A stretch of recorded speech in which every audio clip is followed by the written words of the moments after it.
Hi friends, welcome to Navalavani. Chitram Bhalare విచిత్రం 7వ భాగం. సరస్వతి రాయుడి ఇంటిని సమీపించింది.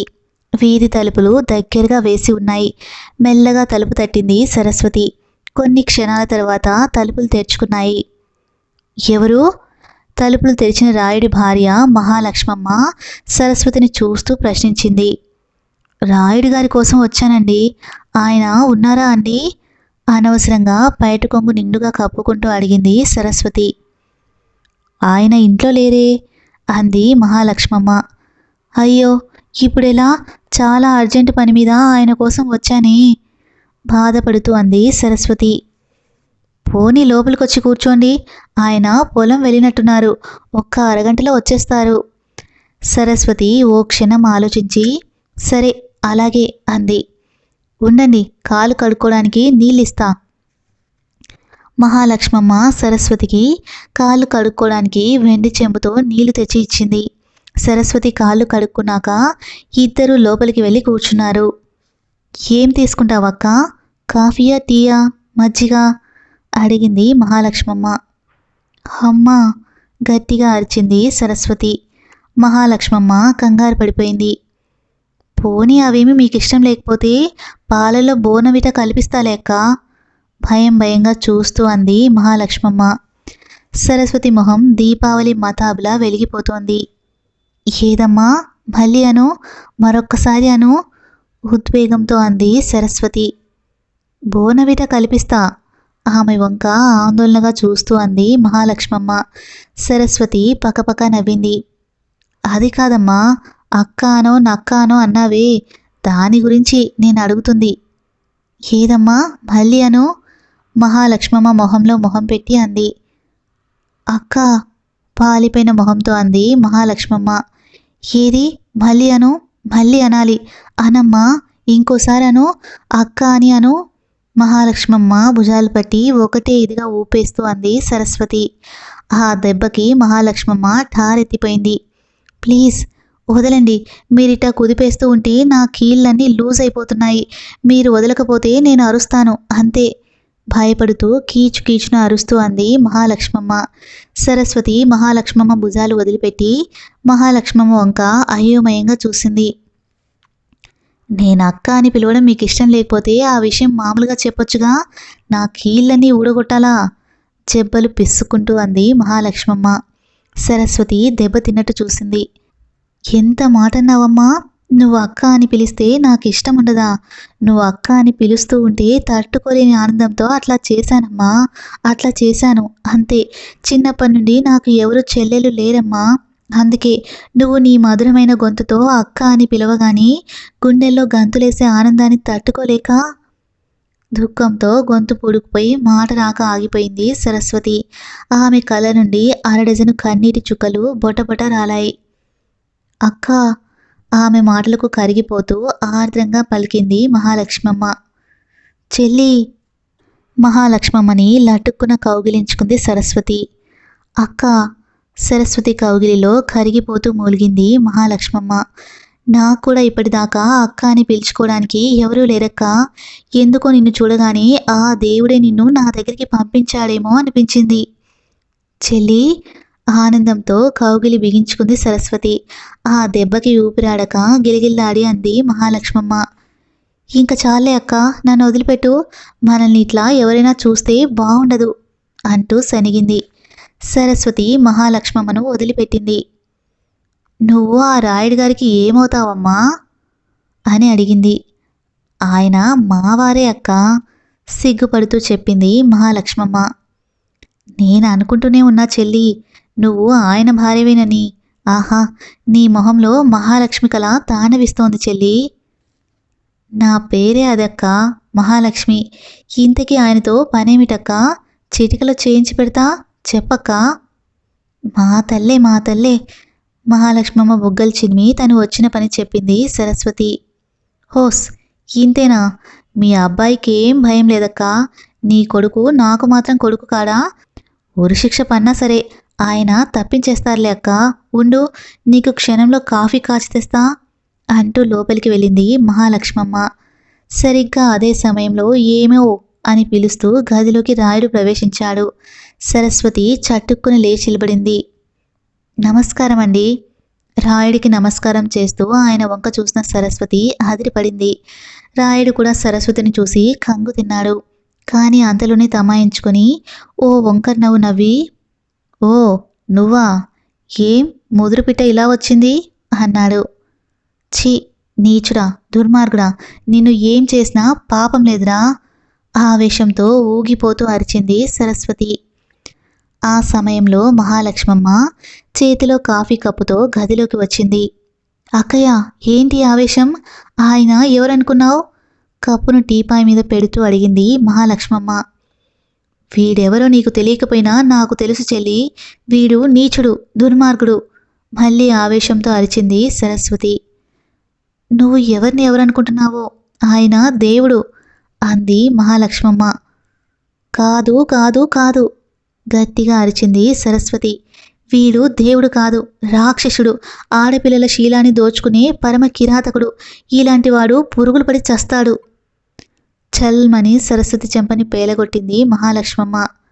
ఆయన్ని, నా పతిని, నా దైవాన్ని ఇంకొక మాట అన్నావంటే నీ ప్రాణాలు తీస్తాను కళ్ళ వెంట నిప్పులు కురిపిస్తూ అంది మహాలక్ష్మమ్మ. సరస్వతి మొహం పాలిపోయింది. రాయుడంటే ఈయనా? ఇతను నీ భర్త? తనలో తను అనుకుంటున్నట్టుగా అంది సరస్వతి. రాయుడింటి నుండి వెనక్కి వచ్చిన సరస్వతి ఇంట్లో మంచం మీద బోర్లా పడి వెక్కి వెక్కి ఏడ్చింది. అత్తయ్య, ఏమైంది అత్తయ్య? కంగారుగా అడిగింది రాధ. నా గుండెల్లో అగ్నిపర్వతాలు బ్రద్దలవుతున్నాయి తల్లి. అసలేం జరిగింది అత్తయ్య? నా మనసులో లావా ప్రవహిస్తుందమ్మా. అది సరే, అసలు ఏం జరిగిందో చెప్పత్తయ్య. ఆ రాయుడు ఏమన్నాడత్తయ్య? ఆతృతగా అడిగింది రాధ. ఆ రాయుడి వల్ల మన పని కాదు రాధా, మన పని కాదు. ఎందుకత్తయ్య? ఆ రాయుడు సహాయం చేయనన్నాడా? ఇంకేం వివరాలు నన్ను అడక్కమ్మా, నన్ను అడక్కు. ఆ రాయుడు మన పని చేయడు. ఇంతకంటే నేనేమి చెప్పలేను. సరస్వతిని కౌలించుకొని రాధ కూడా గొల్లుమని ఏడ్చింది. ఠామ్ ఉన్నట్టుండి పెద్ద శబ్దమైంది. ఆ శబ్దానికి ఇద్దరు ఉలిక్కిపడి ఒకరికొకరు దూరంగా జరిగారు. ఏంటమ్మా ఆ శబ్దం? ఏదైనా లారీ టైర్ కానీ పంక్చర్ అయిందా? గుండెల మీద చేతులు ఉంచుకొని అడిగింది సరస్వతి. ఇందాక మీ మనసులో అగ్నిపర్వతాలు బద్దలవుతున్నాయి అన్నారే, దాని తాలూకుది కాదా అత్తయ్య ఆ శబ్దం? అడిగింది రాధ. కాదమ్మా అయోమయంగా అంది సరస్వతి. నాకు అర్థమైంది అత్తయ్య. ఈవేళ దీపావళి కదా, ఎవరో బాంబు కాల్చి ఉంటారు, అదే ఆ శబ్దం. ఏంటి ఈవేళ దీపావళా? ఆ సంగతి మనకి గుర్తులేదు చూసావా? ఆమె మాట పూర్తి కాగానే బయట నుండి డమడమా ఫటఫట శబ్దం వచ్చింది. టపాకాయలు కాలుస్తున్నట్టుగా. ఇద్దరు ఇంటిలో నుంచి బయటికి వచ్చారు. వీధిలో అంతా చాలా కోలాహలంగా ఉంది. అన్ని ఇళ్ల ముందు వరుసగా దీపాలు వెలుగుతున్నాయి. గూడెంలోని చిన్న పెద్ద పిల్ల పీచు అంతా ఆనందంగా టపాకాయలు కాల్చుకుంటున్నారు. ఇంతలో ఏమైందో ఏమో, హఠాత్తుగా రాధ ఒక్కసారిగా గొల్లున ఏడ్చి ఆ తర్వాత పాట అందుకుంది. కొందరి బతుకున్న దీపావళి, కొందరి బతుకున్న శాపావళి, ఇంటింటా దీపాలు, మాకేమో పాపాలు, ఆ ఓ. వెంటనే సరస్వతి ఓ చరణం అందుకుంది. అందరికీ దీపావళి వెలుగులు, మా గుండెల్లో ఎనలేని మూలుగులు, ఆడదాని బ్రతుకులో చీకటులే, ప్రతి ఆడది చిరిగిన అరిటాకే. వీళ్ళెక్కడ పాడుతున్నారని ఎలా తెలిసిందో ఏమో. అక్కడ జైల్లో గోపి నెక్స్ట్ చరణం అందుకున్నాడు జుట్టు పీక్కుంటూ. ఆనాడు నరకుడు చచ్చేనులే, అందరికీ దీపావళి వచ్చేనులే, నేటి నరకాసురులు చచ్చునా, మా బ్రతుకుల దీపావళి వచ్చునా. పాట కాంగానే ముగ్గురు 3 రకాలుగా గొల్లుమన్నారు. బాబూ, సరస్వతి మెల్లగా పిలిచింది. ఫైళ్లలో దీక్షగా ఏదో రాసుకుంటూ ఉన్న జైలర్ తల పైకెత్తి చూశాడు.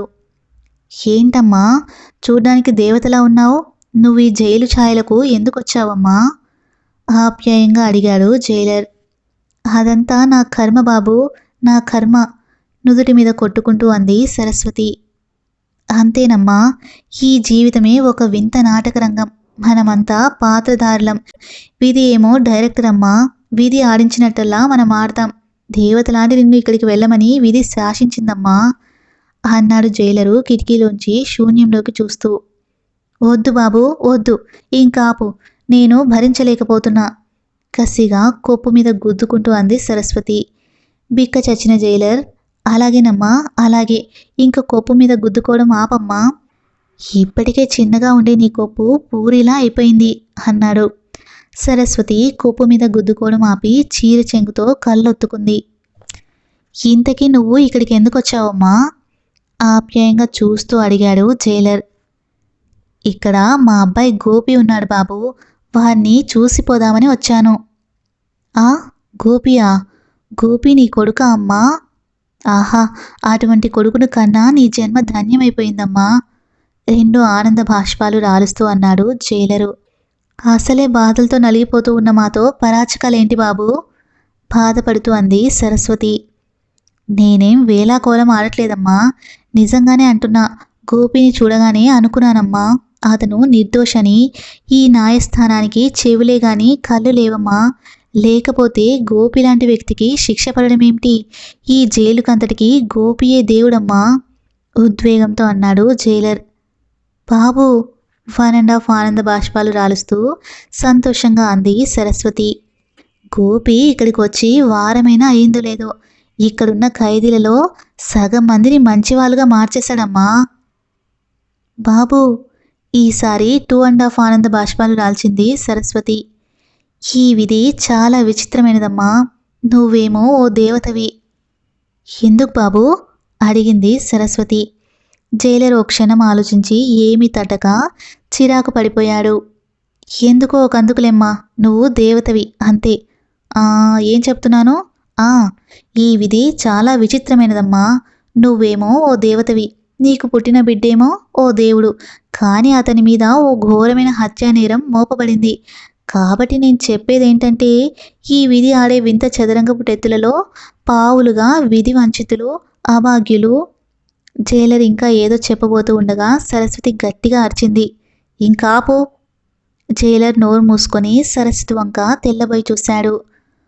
నువ్విక విధి ఆడే వింత నాటకాల గురించి చెప్పడం ఆపకపోతే నేను కొప్పు మీద మళ్ళీ గట్టిగా గుద్దుకుంటా, అంతే బాబు, తర్వాత నీ ఇష్టం బెదిరిస్తూ అంది సరస్వతి. వద్దమ్మా వద్దు, దేవతలాంటి నిన్ను కష్టపెట్టడం నాకు ఇష్టం లేదు, నేనిక మాట్లాడలేమ్మా బాధపడుతూ అన్నాడు జైలర్. మరి మా అబ్బాయిని కలవడానికి నాకు పర్మిషన్ ఇస్తావా పిడికిలి బిగించి కొప్పును కాస్త పైకి ఎత్తిపట్టి ఉంచి అడిగింది సరస్వతి పళ్ళు నూరుతూ. అలాగేనమ్మా అలాగే, వెళ్ళు, గోపితో నీ ఇష్టం వచ్చినంతసేపు మాట్లాడు అన్నాడు జైలర్. సరస్వతి గోపి ఉన్న సెల్ దగ్గరికి వెళ్ళింది. సెల్లో గోపి అటువైపు తిరిగి ఉన్నాడు. గోపి లూజ్గా ఉన్న ఒక తెల్ల నిక్కరు, దానిమీద గల్లగల్లా చొక్కా వేసుకొని ఉన్నాడు. బాబూ సరస్వతి వణికే గొంతుతో పిలిచింది. గోపి చటుక్కున వెనక్కి తిరిగి తల్లిని చూశాడు. అతని మొహంలో చెప్పలేని ఆనందం. అమ్మా గేదెలా భారంగా పలికాడు గోపి. బాబూ ఆనందంతో అరుస్తూ అంది సరస్వతి. ఇద్దరు కటకటాల్లోంచి ఒకరి చేతుల్ని ఒకరు పట్టుకున్నారు. ఎంత చిక్కిపోయావురా కన్నా అంది సరస్వతి గోపిని కింద నుండి పైదాకా చూస్తూ. చాలేవే, వేలాకొలం చేస్తున్నావా? చిక్కడమేంటి, నేను లావెక్కితేను, నాకు ఈ జైలు తిండి బాగా పడిందమ్మా. పోనీలే బాబు, అంతా ఆ దేవుడిదయ్యా. సరే గాని నువ్వు నన్ను జైలు నుండి విడుదల చేయించడానికి ఆ రాయుని కలిశావా అమ్మా అడిగాడు గోపి. సరస్వతి తుల్లిపడి గోపి వంక చూసింది. ఆ విషయం నీకెలా తెలుసు బాబు? గూడెం మనిషొకడు వచ్చి చెప్పాలే, చెప్పమ్మా, ఆ రాయుని కలిశావా? రాయుడు ఏమన్నాడు కుతూహలంగా అడిగాడు గోపి. ఆ రాయిని కలిశాను గాని ఆయనతో నీ విషయం ఏమీ మాట్లాడలేదు బాబు, ఆయన మన పని చేయడు బాబు కళ్ళనీళ్లు పెట్టుకుంటూ చెప్పింది సరస్వతి. నాకు తెలుసమ్మా, ఆ రాయుడు నా కోసం ఏమీ చేయడు, అతనికి నేనంటే పడదమ్మా. అది కాదులే బాబు, అసలు కారణం వేరే ఉంది కుమిలిపోతూ అంది సరస్వతి. ఏంటమ్మా, ఏంటా అసలు కారణం? వద్దు బాబు వద్దు, భయంకరమైన ఆ నిజాన్ని నా నోటితో చెప్పించవద్దు బాబు భయార్మంది సరస్వతి. సరస్వతి ఇలా అనడంతో గోపిలో కూడా కుతూహలం పెరిగింది. చెప్పమ్మా, ఏంటమ్మా ఆ కారణం? చెప్పమ్మా, చెప్పు. కటకటాల మధ్య నుండి చేతులను బయటకు దూర్చి సరస్వతి బుగ్గలు పిండేస్తూ అన్నాడు గోపి. వద్దు బాబు, వద్దు. నన్ను ఏ వివరాలు అడగొద్దు. కొంగు నోటికి అడ్డం పెట్టుకుంది సరస్వతి. అమ్మా, నువ్వు చెప్పకపోతే నా మీద ఒట్టేనమ్మా, ఆవేశంగా అన్నాడు గోపి. నాయనా, ఆక్రోషిస్తూ అంది సరస్వతి. ఒట్టు తీసి గట్టు మీద పెట్టు నాయనా. నేను పెట్టనమ్మా, ఇంకా మాట్లాడితే నేను చచ్చినంత ఒట్టు, తీవ్రంగా అన్నాడు గోపి. అది వింటూనే సరస్వతి గగ్గోలు పెట్టింది. ఎంత పని చేశావు బాబు, అంది క్యార్ బేరమంటూ. చెప్పమ్మా, చెప్పు. ఆ రహస్యం ఏంటో చెప్పు. నేను నీ కొడుకుని కానా అమ్మా? నాకు చెప్తే నష్టమేంటమ్మా? సముదాయిస్తూ అన్నాడు గోపి. సరస్వతి ఓసారి దీర్ఘంగా నిట్టూర్చింది. ఆ నిట్టూర్పు గాలికి గోపి క్రాపు రేగిపోయింది. సరస్వతి గొంతు సవరించుకుని అంది. ఆ రాయుడు పరమ నీచుడు బాబు, పరమ నీచుడు. వాడు శీలాన్ని నిలువునా దోచుకున్నాడు బాబు. అది వింటూనే గోపి జుట్టు పీక్కుంటూ భయంకరంగా అరిచాడు. రాధా, రాయుడు నిలువునా శీలం దోచుకున్నది రాధది కాదు బాబు, రాధది కాదు. ఆ నీచుడు నా శీలాన్ని దోచుకున్నాడు, గుడ్ల నీరు కుక్కుకుంటూ అంది సరస్వతి. అమ్మా, గోపి కటకటాలకేసి గట్టిగా కొట్టుకున్నాడు. అలా ఆవేశపడిపోకు బాబు. ఆ రాయుడు నా శీలాన్ని ఇప్పుడు కాదు, ఎప్పుడో దోచుకున్నాడు. అప్పుడు నేనింకా పెళ్లి కాని కన్నెపిల్లను, అభం శుభం తెలియని కన్నెపిల్లను బాబు, కన్నెపిల్లను. ఒరేయ్ రాయుడు, నీ అంతు చూస్తాన్రా. నిన్ను కత్తికొక కండగా నరికి పోగులు పెడతాన్రా, పిడికిలి బిగించి ఆవేశంతో ఊగిపోతూ అన్నాడు గోపి. బాబు, అంత పని చేయకు బాబు, కంగారుగా అంది సరస్వతి. నీ శీలాన్ని దోచుకున్న వాణ్ణి ఊరికే వదిలిపెట్టమంటావా అమ్మా? ఆ దుర్మార్గుడి మీద ఎందుకమ్మా అంత జాలి? వాణ్ణి చంపితే గాని నాకు మనశ్శాంతి ఉండదమ్మా. సరస్వతి గొల్లుమంది. వద్దు బాబు, వద్దు. రాయిని చంపకూడదు బాబు. ఎందుకు చంపకూడదు? చెప్పమ్మా, చెప్పు. అది ఒక ఘోరమైన రహస్యం బాబు. హా, మళ్ళీ ఇంకో రహస్యమా? విలువిల్లాడిపోయాడు గోపి. చెప్పమ్మా, ఏంటా రహస్యం?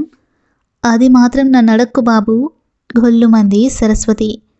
నువ్వు చెప్పకపోతే నేను చచ్చినంత ఒట్టే, గోపి కొంటెగా చూస్తూ అన్నాడు.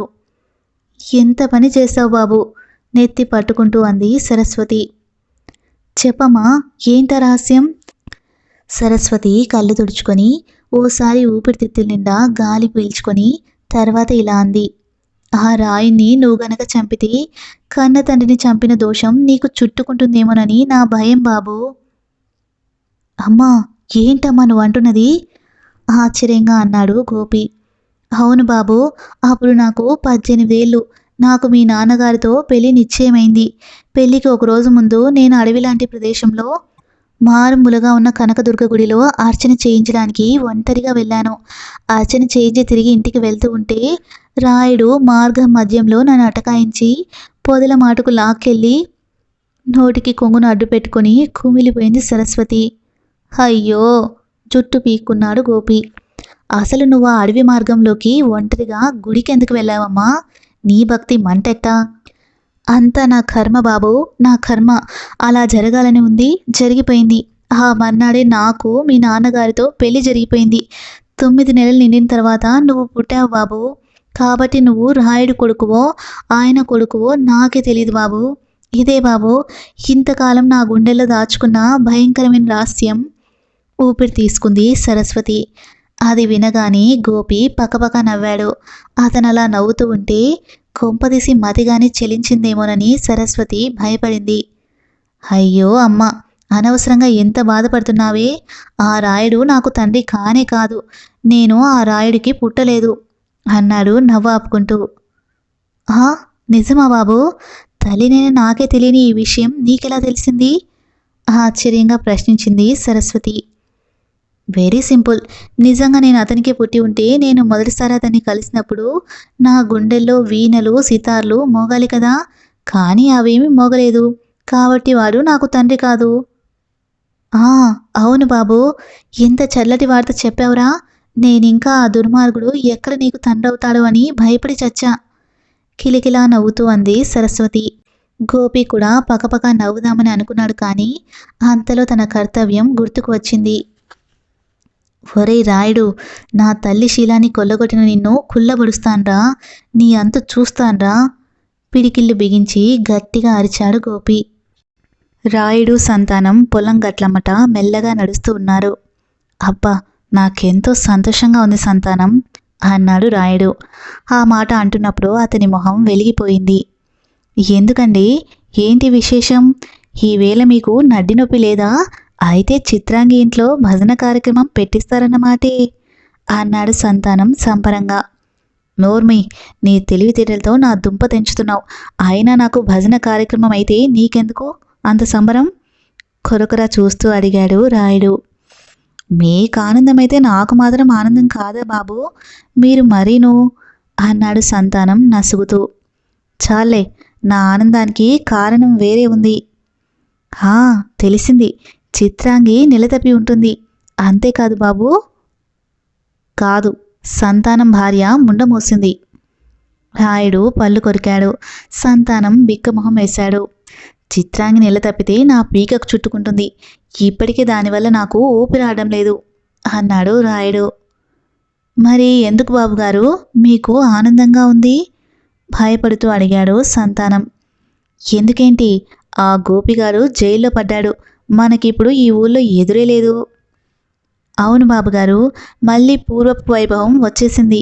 అందుకే మీ మొహం చింతపండుతో తోమిన రాగి చెంబులా మెరిసిపోతోంది. పాపం, ఆ పోలీసులు ఒట్టి వెరి వెధవాయిలు. సీతాలను రేప్ చేసి చంపింది ఆ గోపిగాడే అని అనుకున్నారు. ఎలాగైనా మీ బుర్రే బుర్రా బాబుగారు అన్నాడు సంతానం రాయుణ్ణి పొగుడుతూ. కానీ రాయుడు ఏమీ ఉలకలేదు పలకలేదు.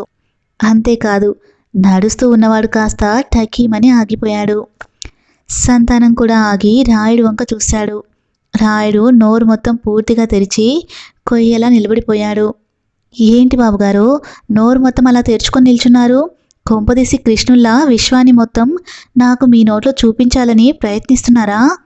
ఎంత ఈ గూడెనికంతటికి మీరు గొప్పైనా మరీ మీకు మీరే దేవుడు అనుకుంటే ఎలా బాబుగారు? మెలికలు తిరిగిపోతూ అన్నాడు సంతానం. ఆపరని ఏదో సోది, ఓసారి ఆ వైపుకు చూడు. ఆ పిట్ట ఎలా పిటపిటలాడిపోతోందో.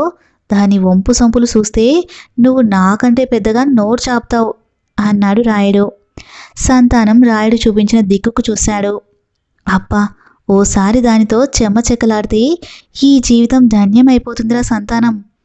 బాబుగారు, గావు కేక పెట్టాడు సంతానం. రాయుడు ఉలిక్కిపడ్డాడు. అదేంట్రా అలా అరుస్తావు? అదేదో నీ భార్య అయినట్టు అన్నాడు రాయుడు. భార్య అయినట్టు ఏంటి బాబు, అది నా భార్యే జవాబు చెప్పాడు సంతానం. నీకింత అందమైన భార్య ఉందని మాట వరుసకైనా ఎప్పుడు చెప్పలేదేంట్రా సంతానం? పొలాల గట్లెమట వెళ్తున్న సంతానం భార్యకేసి చొంగ కారుస్తూ చూస్తూ అన్నాడు రాయుడు. బాబుగారు, మీరిట్లా మాట్లాడడం అన్యాయం బాబుగారు. ఇప్పుడు నేనేమన్నానరా అలా బాధపడిపోతున్నావు? నీ పెళ్ళాం అందంగా ఉందని మెచ్చుకున్నాను, అంతే కదా నవ్వుతూ అన్నాడు రాయుడు. బాబుగారు, సరే సరే, ఈవేళ నీ పరిస్థితి ఏం బాగోలేనట్టుంది. ఇంటికి పోదాం పదా. వద్దులే బాబు, నేను మా ఇంటికి పోతాను. రాయుడు అనుమతి కోసం ఎదురు చూడకుండా గబగబా అడుగులు వేసుకుంటూ వెళ్ళి ముందు నడుస్తున్న తన భార్య గౌరిని కలుసుకున్నాడు. ఏవండి, మీరా భర్తని అడిగింది గౌరీ. అవును, నేనే. ఇక నువ్వేం చేస్తున్నావు విసుగ్గా అడిగాడు సంతానం. అరికాలలో దురద పుట్టి ఊరికే ఊరంతా తిరుగుతున్నా సమాధానం చెప్పింది ఆమె. అఘోరించలేకపోయావు, త్వరగా ఇంటికి పదా కంగారు పెట్టాడు సంతానం. వాళ్ళిద్దరూ కనుమరుగయ్యేదాకా రాయుడు అక్కడే నిలబడ్డాడు. సమయం రాత్రి 9 గంటలు. సంతానం గౌరీ అప్పటికే భోజనం చేసేశారు. అతను మంచం మీద కూర్చొని ఉంటే గౌరీ అతనికి ఎదురుగా కూర్చొని తమలపాకులకు సున్నం రాసి ఒక్కపొడి వేసి తాంబూలాన్ని అతని నోట్లో పెట్టింది. అతను తాంబూలాన్ని నోటితో అందుకుంటూ కసుక్కున ఆమె వేలును కొరికాడు. అబ్బా, బాధగా అంది గౌరీ. హిహి, కేరింతలు కొడుతూ నవ్వాడు అతను. ఛీ, ఎంత చిలిపివారండి మీరు సరసంగా ఓ జెల్లకాయ కొట్టింది గౌరీ. దెబ్బకి అతని టెంకి ఫాట్మని శబ్దం చేసింది. నీకు మాత్రం చిలిపితనం ఏమైనా తక్కువ ఉందా? టెంకి రుద్దుకుంటూ అన్నాడు. హిహి నవ్వింది గౌరీ. అతను తాంబూలాన్ని మేకలా కసకస నమిలేశాడు. ఏది మీ నాలుక చూపించండి అడిగింది ఆమె. అతను నాలుక చూపాడు. అది ఎర్రగా పండింది. అమ్మో ఎంత ఎర్రగా పండిందో! అంటే నా మీద చాలా ప్రేమ ఉందన్నమాట కళ్ళు పెద్దవి చేసి చూస్తూ అంది ఆమె. మరి నీకు నా మీద ఎంత ప్రేమ ఉంది అతను అడిగాడు. నాకు తాంబూలం కట్టి ఇవ్వండి చెబుతా. నువ్విప్పుడు తాంబూలం తిని నీ నాలుకనేమి చూపించనక్కర్లేదు కానీ మామూలుగా చెప్పు నా మీద ఎంత ప్రేమ ఉందో. మీ మీద నాకు చాలా ప్రేమ ఉందండి సిగ్గుపడిపోతూ చెప్పింది ఆమె. అబ్బబ్బా ఎంత సిగ్గో ఆమెను దగ్గరికి తీసుకుంటూ అన్నాడు అతను. సరిగ్గా అప్పుడే ఎవరో వీధి తలుపు దబదబా బాదారు. ఈ టైంలో మన ఇంటికి ఎవరొస్తారబ్బా అన్నాడు బుర్రకాయ గోక్కుంటూ. ఏమో వెళ్ళి తలుపు తీసి చూసిరండి అంది గౌరీ అతని మంచం మీద నుండి ఒక్క దూకు దూకుతూ. అతను వీధి తలుపు తెరిచాడు. ఎదురుగా రాయుడు. బాబుగారు మీరా ఆశ్చర్యంగా చూస్తూ అన్నాడు అతను. అవునరా నేనే. రండి బాబు రండి గుమ్మానికి అడ్డు తొలిగాడు అతను. రాయుడు హాల్లో కూర్చున్నాడు. ఏంటి బాబు మీరు శ్రమపడి ఇంత దూరం రావాలా? కబురు పెడితే నేను రెక్కలు కట్టుకొని వాలేవాన్ని కదండి అన్నాడు అతను. అబ్బో ఏం స్వామి భక్తి! ఆ మాత్రం రెక్కలు నాకు ఉన్నాయి లేవో. కొంపదీసి మీ ఇంటికి రావడం నీకు ఇష్టం లేదా ఏంటి అంటూ నవ్వాడు రాయుడు. అయ్యో రామా అదేంటి బాబుగారు అలా అంటారు? ఇది మీ ఇల్లు మాత్రం కాదటండి అతను మెలికలు తిరిగాడు. సరే గాని ఊరికే గేడెకర్రలా నిల్చోవడమేనా లేకపోతే దాహానికి ఏమైనా ఇచ్చేదుందా? అరెరే మీరు ఇంటికొచ్చారన్న కంగారులో ఆనందంలో ఆ విషయమే మర్చిపోయా. ఉండండి ఒక్క క్షణంలో చల్లటి మజ్జిగ తెస్తాను. సంతానం లోపలికి పరిగెత్తి పెద్ద గ్లాస్తో మజ్జిగ తెచ్చి రాయుడికిచ్చాడు. రాయుడు గ్లాస్ పైకెత్తి మజ్జిగని గటగట తాగేశాడు. సరే గాని మజ్జిగ నువ్వు తెచ్చిచ్చావేంటి? ఇంట్లో నీ పెళ్ళాం లేదా? మూతి కండువాతో తుడుచుకుంటూ అన్నాడు రాయుడు. ఉందండి కానీ అది పరాయి మొగాళ్ళ ముందుకి రాదండి బాబుగారు కాస్తంత గర్వంగా చెప్పాడు సంతానం. పరాయి మొగాడా? ఇక్కడ పరాయి మొగాళ్ళు ఎవరున్నారోయ్? నేను మీవాన్నే కదా అన్నాడు రాయుడు నవ్వుతూ. సంతానం ఇబ్బందిగా తలగొక్కున్నాడు. అన్నట్టు వచ్చిన పని మర్చిపోయా. రాయుడు జేబులోంచి మడత పెట్టిన ఓ కాగితం తీశాడు. ఇదిగో ఈ ఉత్తరం పక్కూరికి సైకిల్ మీద వెళ్ళి మా బామర్దికిచ్చిరా. సంతానం రాయుడు చేతిలోని కాగితాన్ని అందుకున్నారు. చిత్తం రేపు తెల్లారి కోడి కుయ్యగానే వెళ్ళి ఇచ్చేస్తానండి బాబుగారు అన్నాడు. రేపు తెల్లారా? భలే ఓడివే. ఇది చాలా అర్జెంట్ ఉత్తరం. ఉన్న పలంగా ఇప్పుడు బయలుదేరి ఇచ్చేసిరా. కానీ ఇంట్లో నేను మా ఆవిడ తప్ప ఎవరూ లేరండి. దానికి రాత్రిళ్ళు ఒంటరిగా ఉండాలంటే చాలా భయం బాబుగారు నసుగుతూ చెప్పాడు సంతానం. ఆ మాట వింటూనే ఫెల్లున నవ్వాడు రాయుడు. నీకేం భయం లేదు. నేను అందుకేగా వచ్చాను. నువ్వు వెళ్ళిరా. నేను మీ ఆవిడకి తోడుగా ఉంటాను. బాబుగారు అరిచాడు సంతానం. ఏంట్రా కొంపలు మునిగేలా అలా గావుకేకలేస్తావు? నాకు కూడా ఏం తోచడం లేదు. ఇక్కడుంటే మీ ఆవిడతో నాకు కూడా కాలక్షేపం అవుతుంది. ఊరికే మాట్లాడతాను అంతేలే. బాబుగారు మీకు ఏమీ తోచకపోతే చిత్రాంగి దగ్గరికి వెళ్ళండి. అంతేగాని ఇలా కోరడం మీకు న్యాయం కాదు కోపంగా అరిచాడు సంతానం. రాయుడు పకపక నవ్వాడు. న్యాయమా? ఊళ్ళోని ఆడళ్లకు మాయమాటలు చెప్పి నాకు అప్పచెప్పినప్పుడు ఈ న్యాయం ఏమైంది? మర్యాదగా నువ్వు బయటికి నడు. నేను లోపలికెళ్తా. నీకు తెలుసుగా ఈ రాయుడి కన్ను ఎవరి మీదైనా పడిందంటే ఓ పట్టాన వదలనని. రాయుడు కుర్చీలోంచి లేచి లోపలి గదిలోకి వెళ్ళబోయాడు. ఒరేయ్ రాయుడు సంతానం గట్టిగా అరిచి పరుగున వెళ్ళి రాయుడి పీక పట్టుకున్నాడు. జరిగిన హఠాత్ పరిణామానికి రాయుడు ఒక్క క్షణం పాటు కొయ్యబారిపోయాడు. సంతానం పీక పుచ్చుకుంటాడని రాయుడు ఊహించనే లేదు. తేరుకున్న రాయుడు సంతానం చేతుల్ని విదిలించి కొట్టాడు. నా ఉప్పు తిని నా పీకే పట్టుకుంటావురా గర్జిస్తూ సంతానం చెంప చెల్లుమనిపించాడు. ఒరేయ్ రాయుడు దెబ్బతిన్న పులిలా రాయుడి మీదికి దూకాడు సంతానం. ఒరేయ్ రండర్రో, ఈడు నా ప్రాణం తీసేలా ఉన్నాడు గట్టిగా అరిచాడు రాయుడు. రాయుడి కేక వినగానే అప్పటిదాకా బయట నిలబడ్డ నలుగురు రౌడీలు బిలబిలా లోపలికి వచ్చి సంతానాన్ని పెడరెక్కలు విరిచి పట్టుకున్నారు. ఆ గోలకి లోపల నుండి గౌరీ పరిగెత్తుకుని వచ్చింది. ఏమండి, ఏమిటండి ఇది? వీళ్ళు ఎందుకండి మిమ్మల్ని పట్టుకున్నారు? ఆందోళనగా అడిగింది గౌరీ. రాయుడు పక్కపక్క నవ్వాడు. ఎందుకా? ఎందుకంటే మరి నేను నీతో సరదాగా గడుపుతామని అనుకుంటూ ఉంటే అడ్డు తగులుతున్నాడుగా, మరి అందుకని బయటికి ఈడ్చి పారేయడం కోసం పట్టుకున్నారు. ఛీ, నీచుడా మారీచుడా, నేనెవరు అనుకున్నావురా? పవిత్ర భారత నారిని. భారత నారి భర్తని తప్ప అందరినీ కొలుస్తుందిరా ఆవేశంగా అంది గౌరీ. గౌరీ, ఆవేశంతో నువ్వు ఏం మాట్లాడుతున్నావో నీకే తెలియడం లేదు. అన్నీ తప్పులు తడకలు మాట్లాడుతున్నావు. భారత నారి భర్తని తప్ప అందరినీ కొలుస్తుందా? ఆవేదనగా అడిగాడు సంతానం. గౌరీ నాలిక ఖర్చుకొని తర్వాత గట్టిగా చెంపలేసుకుంది. ఆ తర్వాత రాయుడితో ఆవేశంగా ఇలా అంది. ఛీ, నీచుడా, నేను పవిత్ర భారత నారిన్రా. భారత నారి ఒక్క భర్తనే కొలుస్తుందిరా. హహ, రాయుడు వికటటహాసం చేస్తూ ముందుకి అడుగులు వేశాడు. దుర్మార్గుడా, ఆగు, అడుగు ముందుకు వేయకు. ఇది సీతా సావిత్రి అనసూయలు పుట్టిన దేశంరా. నన్ను ముట్టుకున్నావో మాడి మసైపోతావు. ఏది మసవుతానో లేదో చూద్దాం. రాయుడు రెండంగల్లో గౌరిని చేరి చట్టుక్కున ఆమె చేతిని పట్టుకున్నాడు. ఛీ, దుర్మార్గుడా, వదులు, నా చేయి వదులు. గౌరీ గింజుకొసాగింది. రాయుడు పక్కపక్క నవ్వి తర్వాత పొరబోయి తగ్గాడు. బాబుగారు, మీకు చేతులెత్తి దండం పెడతా, దాన్ని వదిలేయండి బాబుగారు. కావాలంటే నన్నేమైనా చేసుకోండి దీనంగా వేడుకున్నాడు సంతానం. ఛీ, యాక్ అన్నాడు రాయుడు. నన్నేమైనా చేసుకుందంటే తమరు పొరపాటుగా అర్థం చేసుకుంటున్నారు బాబుగారు. నా ఉద్దేశం, నన్ను కత్తికొక కండగా కోయండి, కాకులకి గద్దలకి వేయండి, మీ ఇష్టం బాబుగారు. ఏమైనా చేసుకొని కానీ నా గౌరిని వదిలిపెట్టేయండి బాబుగారు. కత్తికొక కండగా కోయడానికి నీ ఒంటికి అసలు కండనేది ఉంటే కదా. పక్కపక్క నవ్వాడు రాయుడు. ఛీ, నీచుడా, దుర్మార్గుడా.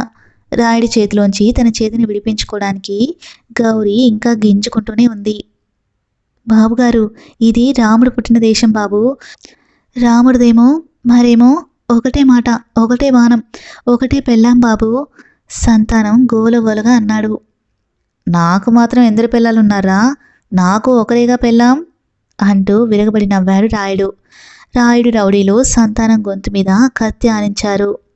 బాబుగారు, ఇంకో విషయం బాబుగారు. ఇది గాంధీ గౌతమ బుద్ధుడు పుట్టిన ప్రదేశం బాబుగారు. ఈ దేశంలో హింస తగదు బాబుగారు. సంతానం కత్తుల వంక భయంగా చూస్తూ అన్నాడు. ఒరే, వీడి సోది రాను రాను ఎక్కువైపోతోంది. వీడిని బయటికి లాకెళ్ళిపోన్రా రౌడీలను చూస్తూ అన్నాడు రాయుడు. రౌడీలు సంతానాన్ని బయటికి బరబరా లాక్కెళ్ళిపోయారు. రాయుడు గౌరిని గదిలోకి లాక్కెళ్ళి మంచం మీదికి తోశాడు. తన సెల్లో ఓ మూల దిగులుగా కూర్చున్నాడు గోపి. అతని మనసులో ఎన్నెన్నో ఆలోచనలు సుడులు తిరుగుతున్నాయి. రాధ ఎలా ఉందో ఏమో. దేవత లాంటి తన తల్లి, తన మీద బెంగతో వాళ్ళసలు తిండి తింటున్నారో లేదో అనుకున్నాడు. రాధతో తను గడిపిన మధుర క్షణాలన్నీ తలుచుకొని కుమిలిపోయాడు. భగవాన్! ఆలోచనల తీవ్రత తట్టుకోలేక బాధగా అరిచాడు. అతని అరుపు విని ఓ ముసలి సెంట్రీ పరిగెత్తుకుని వచ్చాడు. పిలిచావా బాబూ? అడిగాడు సెంట్రీ. లేదే అయోమయంగా చూస్తూ అన్నాడు గోపి. ఇప్పుడే కదా బాబు భగవాన్ అని అరిచావు?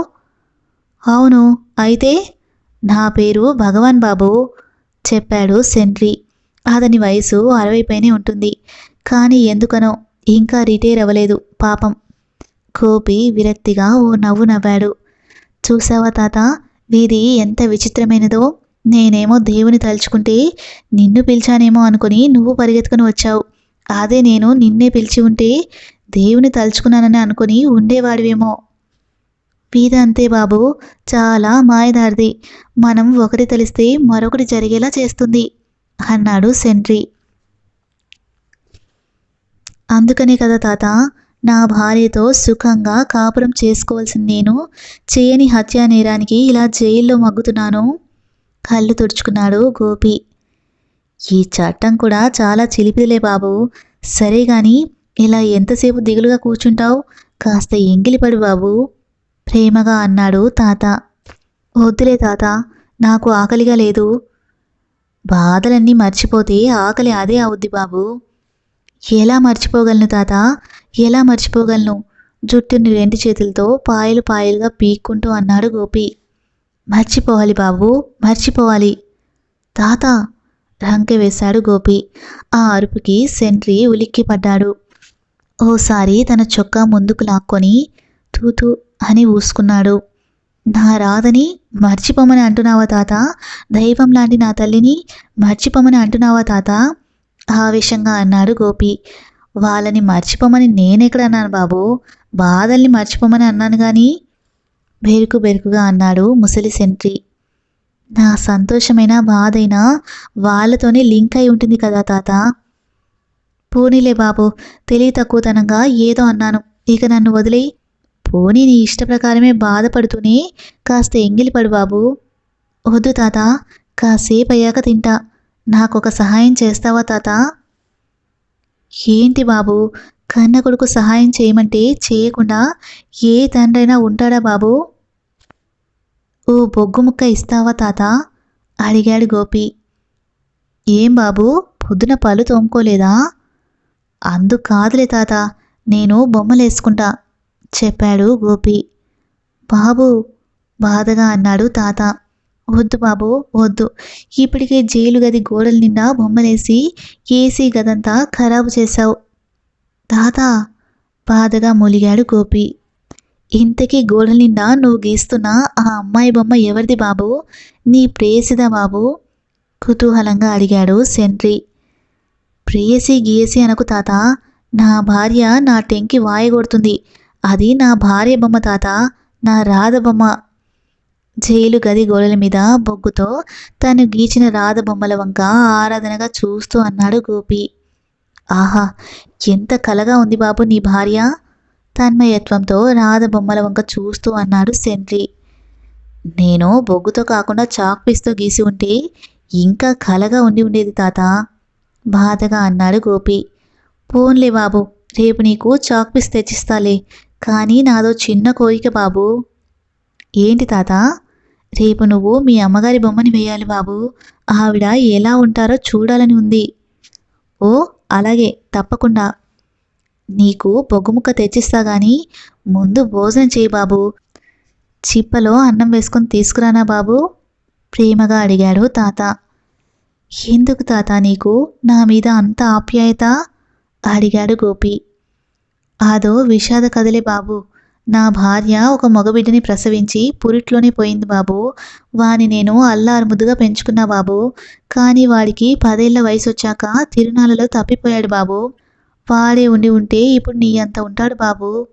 కళ్ళ నీళ్ళు పెట్టుకుంటూ అన్నాడు సెంట్రీ. ఊరుకో తాత, ఊరుకో.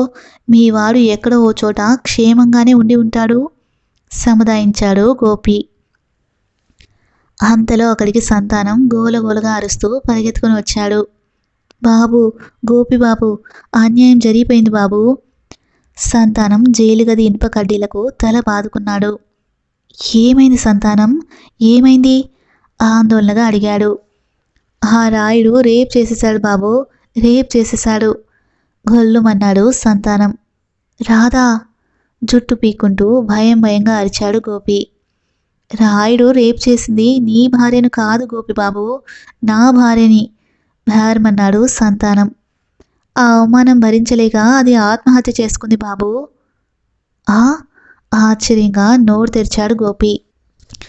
పాములాంటి విషపూరితమైన మనిషిని ఆశ్రయించి ఉన్నందుకు నాకు తగిన శాస్త్రి జరిగింది బాబు, తగిన శాస్త్రి జరిగింది. అంతేకాదు బాబు, సీతాలను రేప్ చేసి చంపేసి పోలీసులకు ఫోన్ చేసి నువ్వే చంపావని చెప్పాడు బాబు ఆ రాయుడు. గోపి అదిరిపడ్డాడు. అయితే సీతాల్ని చంపింది రాయుడా? అయితే దోషి అయిన రాయుణ్ణి చట్టానికి పట్టించాలి. రాయుణ్ణి చట్టానికి పట్టించాలంటే ముందు నేను జైల్లోంచి తప్పించుకోవాలి. కానీ ఎలా? ఎలా? గోపి తీవ్రంగా ఆలోచించసాగాడు.